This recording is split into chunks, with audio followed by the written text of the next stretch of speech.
Welcome to the channel, everybody. And this episode is probably an episode that George Washington would like.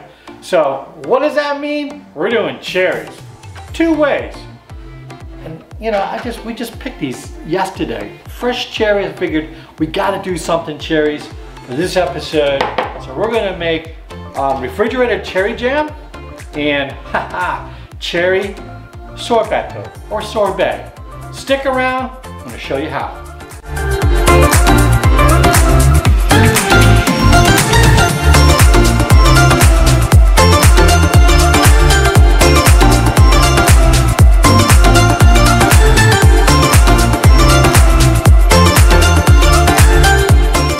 All right, everybody, you know what we're doing. It's all about cherries today, and I'm doing two items. I don't usually do two items in one episode, so this is going to be a very special episode.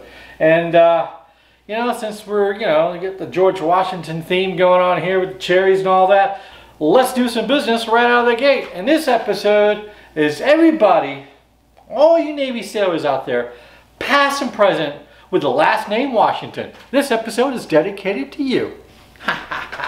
Hey, and if you like our videos, please hit the like button, subscribe, most importantly, share, and that bell, that notification bell, please click on that as well, because then you'll get notification of every time one of our videos comes out.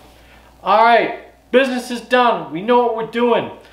Cherries. Now, I've pitted a lot of cherries over here in the last hour or so, and if you don't have a cherry pitter, you gotta get yourself a cherry pitter. And don't go for the little single one. It'll do the job, but why do one when you can do 6? And this thing is absolutely outstanding. It saved me a lot of work today. I'd have been a grumpy dude if I had to do all these, pit all these cherries one at a time. So all you do is you put all your cherries on the little tray there.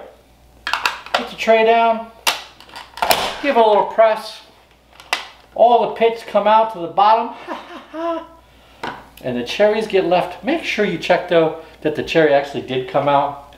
And whoops, that one did not. So there we go. That's why you check. And that one's getting buried down the bottom of the bowl. Of course, right? That's the way things go. Yeah, but check to make sure your pits came out. There's another one that didn't come out. Still a lot easier than doing this by hand or one at a time. Alrighty, that's it. So there you go, cherry pitter. Get yourself one. They're on Amazon. They're everywhere. All right. So the first item up, cherry refrigerator jam. Again, a very simple jam to make. You've seen some of my other refrigerator jams. This is right up there with easy. All we're gonna do is take 4 cups of cherries, get them into a saucepan here, 3/4 cup of sugar, a pinch of salt, a little bit of zest from a lime, probably about a teaspoon of lime juice. That's it. We'll get it to a boil. We'll monitor it. We'll give it some mash, mash, mash. We'll let it reduce down a little bit, and after about 10 to 15 minutes, we should have the consistency of jam that we're looking for. So, let me move some stuff out of the way here. Actually, let me do this first.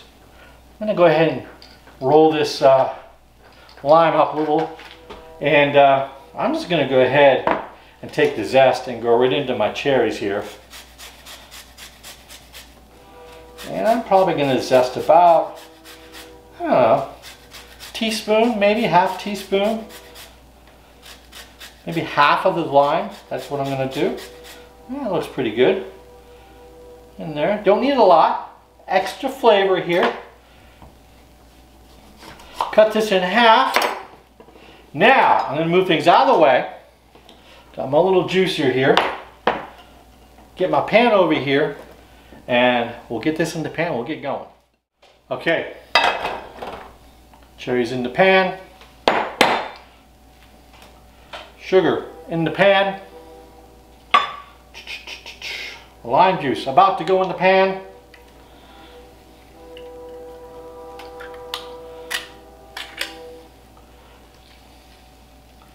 and that is about a teaspoon of lime juice, so that's all I'm going in with. A pinch of salt, We'll turn this on. Once this gets heating for a while here, we'll come back, we'll start mashing, and we're gonna make jam. Don't go away. Okay, so, lose my cherries here. Just gonna kind of give this a little stir a bit. Let that sugar mix with the cherries.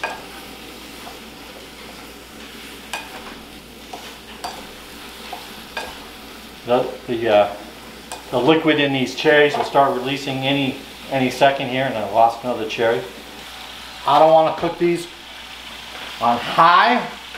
I'm at a medium high right now, and we'll just kind of monitor. Now I can't seem to find my potato masher, but haha, I got my other masher here, my ground beef masher. It'll work just as fine. So I'm just gonna mash this up a little bit here and there.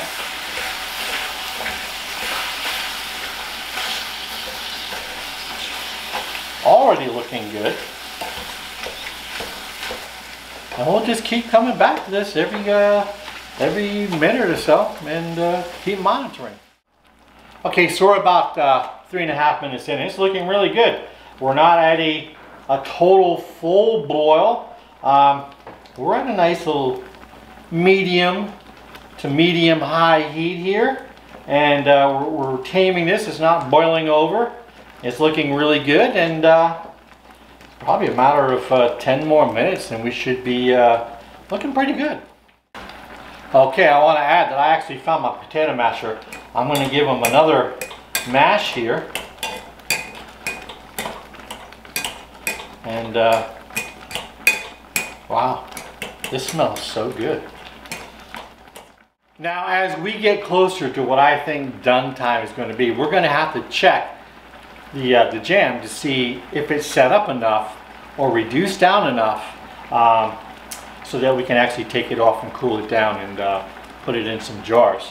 We're not quite there yet, but what I'm going to be doing is I have a spoon in the fridge chilling, and so what I'm going to do is I'm actually going to take that chilled spoon, put it into the jam, and if that jam sticks to the spoon, kind of like a gelatinous stick to the spoon, we're there. If not, we'll just let it keep going for another 3 to 5 minutes. So we got a couple minutes to go, and once that time comes, I'll break out the spoon and we'll give it a try.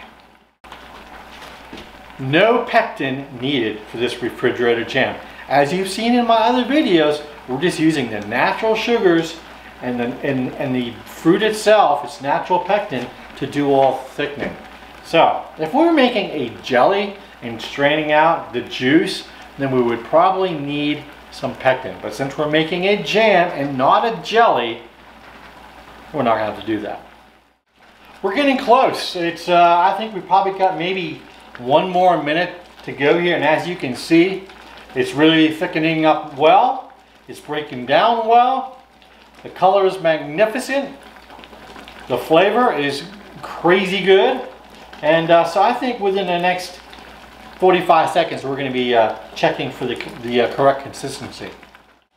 Okay, we are there. I want to check this out. So I have my spoon I just pulled out of the freezer, and all I'm going to do is take some of this and pour it on the spoon, to the back of the spoon, and see how that's setting up nicely on that spoon. Kind of coating this. I think we got about another 30 seconds left to go here. It's good, but I think I want to take it another 30 seconds, let it thicken up just a little bit more. Now it's going to do some natural thickening as this cools down as well. So I don't want to overdo it.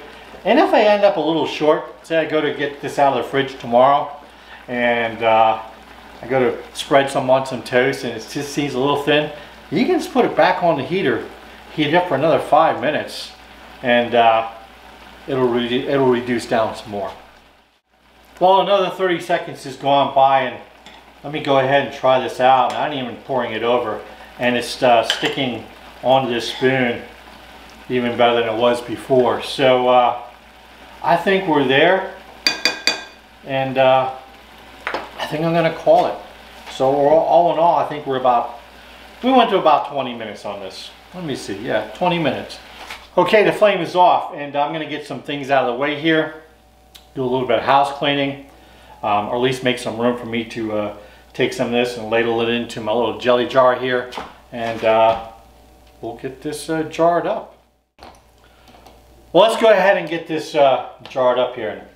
What a nice consistency. So I'm just going to put my little jelly funnel in here.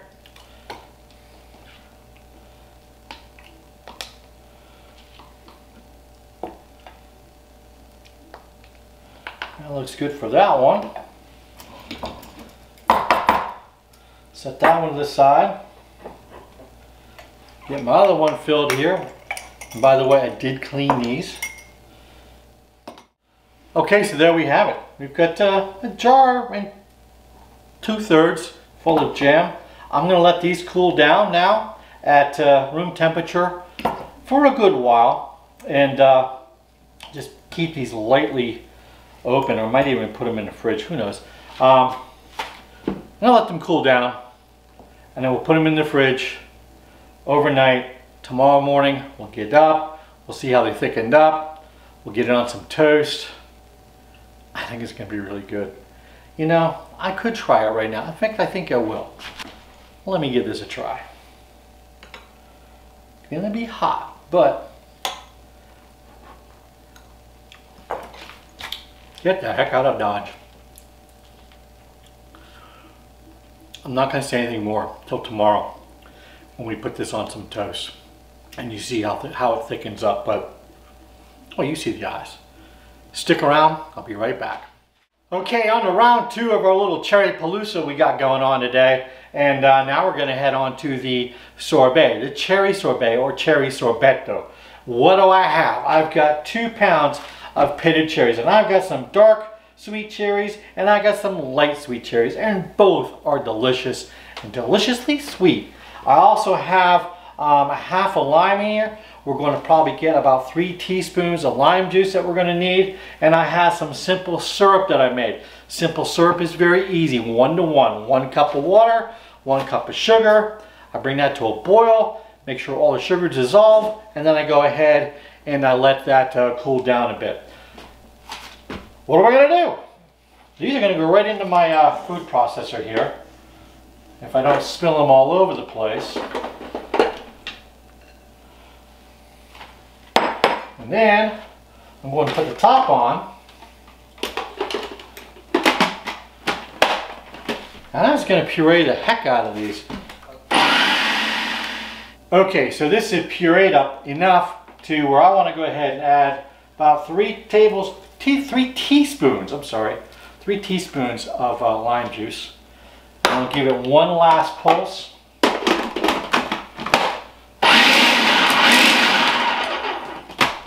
That's it.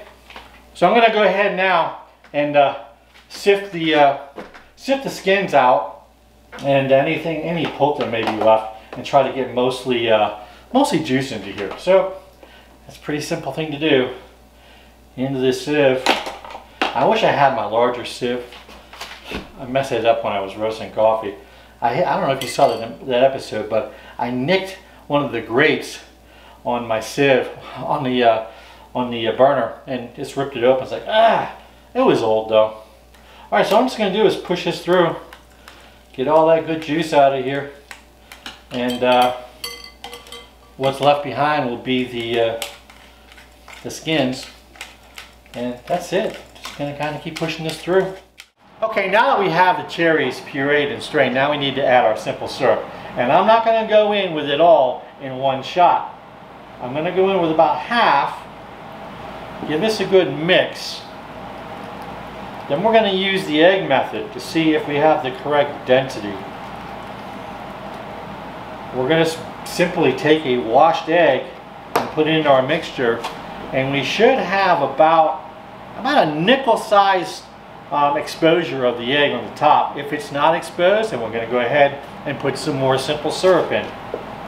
Wow, first time. What a guess. I got lucky, I really did, because I hadn't made this before. So now I'm going to go ahead and put this in the fridge and let it chill for about an hour. We'll get it out, We'll get into the ice cream maker, and we're gonna have some sorbet. Okay, so it's been about an hour, and this is chilled down enough for me to want to go ahead and put it in my KitchenAid ice cream freezer here. So it's all set up. This has been sitting at least 24 hours to freeze. Actually, it's been over a week.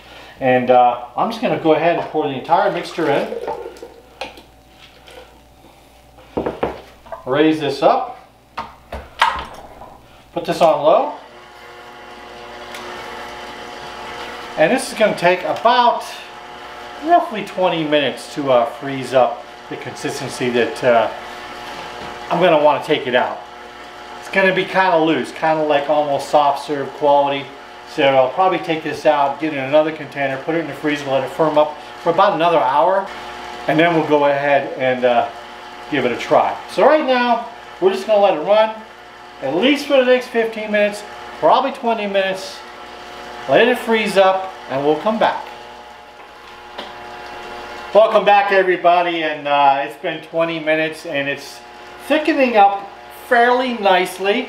It's not as solid as I want it to be, but I knew this is the consistency that I usually get, kind of like soft serve. So what I'm going to do is I'm going to go ahead and stop now, drop the tub here, and we're going to put it in a plastic container and then in the freezer for about another hour, let it firm up a little bit more, and then we're going to be able to try this out. So let me get this off here. Get all that goodness off the paddle here. Stuff on my hands. I hate stuff on my hands. All right. Without dropping this in, see if I can get all this out of here. Look at this. Oh my God. So with a rubber spatula here, I'm just going to pop it in a little container.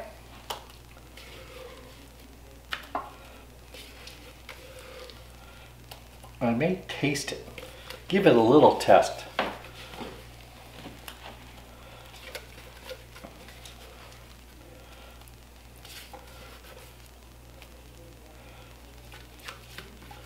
Okay, so there's a little bit right there. Let me try that.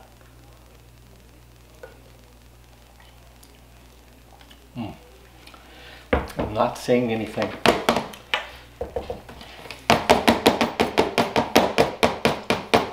Alrighty.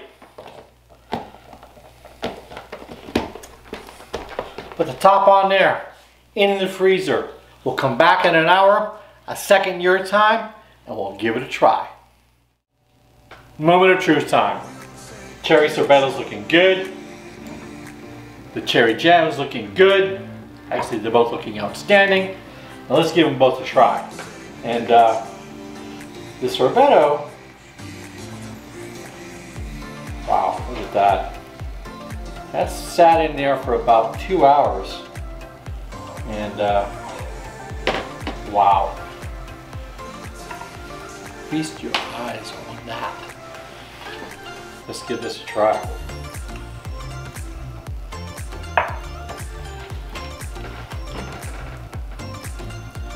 Wow. Fantastic. The lime juice really brings out the cherry. It's so freaking good. I mean, on a hot summer day, this is it right here. Cherry sorbet, cherry sorbetto. Oh my God. Man, freaking tastic. You gotta make that. You saw how easy it was. So simple.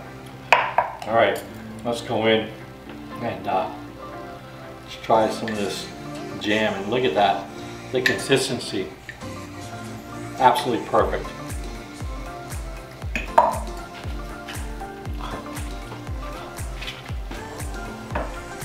Nailed it.